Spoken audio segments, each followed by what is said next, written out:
Hello, হ্যাঁ তোমরা তাড়াতাড়ি এসো। হ্যাঁ, আর এসে সব অ্যারেঞ্জ করো যাতে আমি চারুকে মম আর তোমাকে গ্র্যান্ড ড্যাড ডাকতে পারি। ওকে? এবার আপনাকে কে সামলাবে? এতদিন যিনি সামলেছেন তিনিই সামলাবেন, যিনি সবাইকে সামলান। একটা কথা বলুন তো, এই চারু বারবার কেন আসে আপনার কাছে? মেয়েটা খুব কষ্টে আছে স্যার,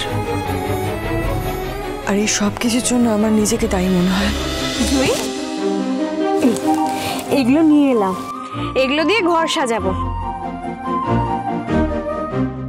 তুমি থাকবে কিন্তু আমার সাথে, থাকবে তো? আমি কথা দিলে কথা রাখি। এই জন্যেই আমার তোমাকে এত ভালো লাগে। তুমি আর 5 জনের থেকে একদম আলাদা। অনুরাগের ছোঁয়া, সোম থেকে রবি প্রতিদিন রাত 9:30টায় স্টার জলসায় ও ডিজনি প্লাস হটস্টারে।